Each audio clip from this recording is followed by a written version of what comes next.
High বন্ধুরা, আবার আমি এসে গেছি তোমাদের সামনে। আজকে তোমাদেরকে দেখাবো তালের শাঁসের মালাইকারি কি দিয়ে বানাবো, সেটাও তো তোমাদের বলতে হবে, না তো তোমরা জানবে কি করে। এই যে আমি 1 লিটার দুধকে আমি জ্বালিয়ে 500 বানিয়ে নিয়ে আর নিয়েছি এই যে যেটা আসল জিনিস তালের শাঁস। ওই 10টার থেকে 12টা আছে আমার তালের শাঁস, কিন্তু খুব নরম। এই দেখো বন্ধুরা, ছিঁড়ে যাচ্ছে একদম, এরকম নরমটা কিনতে হবে।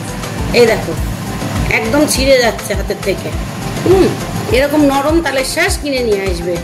এই যে 1 বাটি নিয়ে নিয়েছি তালের শাঁস, আর হালকা চিনি নিয়েছি, কেন আমি 1 কিলো দুধকে 500 করেছি, যেহেতু দুধ মিষ্টি হয়ে গেছে। হালকা চিনি, আর এইটাকে সাজাবো আমি কাজু কিচমিচ আর হচ্ছে চেরি ফল, এই দিয়ে আমি সাজাবো। তাহলে আমি করি বন্ধু, তোমরা দেখো। তোমাদেরকে তো একটা জিনিস বলতেই ভুলে গেছি, এতে এলাচ না দিলে তো ভালোই লাগবে না। এই যে আমি 3টে এলাচ দিয়ে নিয়েছি, এলাচ 3টে আমি ফাটিয়ে দেবো। এই যে হাতে করে ফাটিয়ে দিলাম। এই যে বন্ধুরা, এলাচ 3টে দেওয়া হয়ে গেল। আবার একটু ঘুটিয়ে নেবো দুধটাকে। দুধটা না ঘুটিয়ে নিলে এই যে চারিপাশে যে শর্টটা দাঁড়িয়ে যাবে, তাহলে ওই শর্টটাতে আমার ঘনটা হবে না দুধটা। ওই জন্য দুধটাকে খালি ঘুটে ঘুটে জাল দিতে হচ্ছে। এইবার দিয়ে দেবো আমি এই যে 1/2 বাটি মতন চিনি রেখেছিলাম সেইটা, আর দেব 1 চিমটে নুন, না তো টেস্ট হবে না বন্ধু। কেন এমনি তালের শাঁসে হচ্ছে জল, আমাকে টেস্ট আনতে হবে। আবার এবার ঘুরতে হবে খালি, যাতে চিনিটা জলটা মরে যায়। এই যে আবার নাড়া দেবো আমি একটু।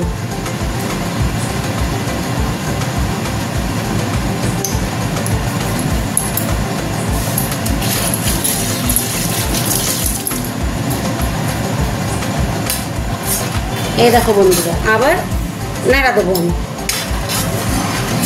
এই দেখো চিনির জলটা মরে গেল। জল না টানা পর্যন্ত এটা দেওয়া যাবে না।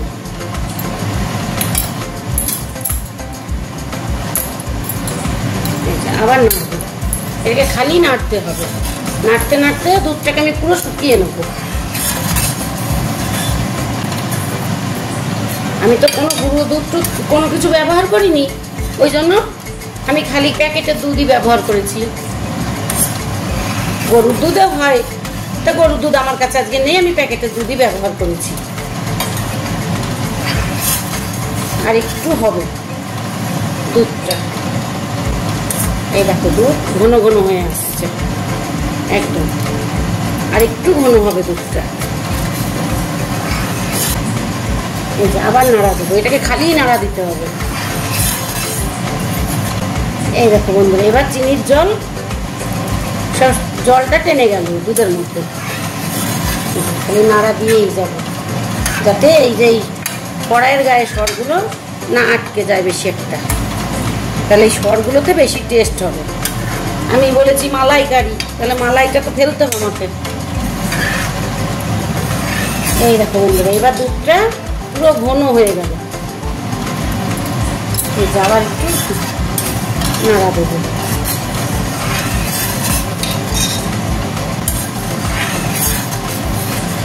এইবার আমি জোরটাকে একদম কমিয়ে দেবো, দিয়ে এই যে যে তালের শাঁসটা আমি এই যে তোমাদের দেখিয়েছিলাম 1 বাটি, সেই তালের শাঁসটা আমি দিয়ে দেবো। দিয়ে পরে একটু নাড়া দেবো। এবার একটু জোরটা বাড়িয়ে দিলাম। এই দেখো বন্ধু, হয়ে গেল আমার তালের শাঁসের মালাইকারি। তাহলে আমি এবার এটা নামিয়ে এটাকে গার্নিশ করে দিই। তোমরা কিন্তু উল্টো পাটা করো না বন্ধু, গরম তো, আমি একটু গুছিয়ে নিই। এই যে বন্ধু, হয়ে গেল আমার তালের শাঁসের মালাইকারি। তোমরা করে খেয়ে দেখো, নিশ্চয়ই ভালো লাগবে। আমার যদি ভালো লাগে, তোমাদের কেন ভালো লাগবে না? নিশ্চয়ই ভালো লাগবে। আর যদি করে খাওয়ার পর ভালো লাগে, তাহলে কিন্তু আমাকে কমেন্ট করো, লাইক করো, আমাকে সাবস্ক্রাইব করতে কিন্তু তোমরা ভুলবে না একদম। কেন আমিও তো তোমাদের বন্ধু হতে চাই, যে জন্য দেখো আমি কত রকম করে করে তোমাদের। আর যদি তোমরা কমেন্ট না করো তাহলে কি আমার ইচ্ছা করবে আমি কিছু করতে? তাহলে তোমরা কিন্তু অবশ্যই আমাকে সাবস্ক্রাইব করবে বন্ধুরা। তাহলে তোমরা দেখলে তো তালের শাঁসের মালাইকারি কিভাবে আমি সাজিয়ে দিলাম তোমাদেরকে, তোমরা বাড়িতে করে খেয়ে দেখো। আর এবার আমি ফ্রিজে দিয়ে দেবো, ফ্রিজে দিলে ঠান্ডা হলে বেশি ভালো লাগবে।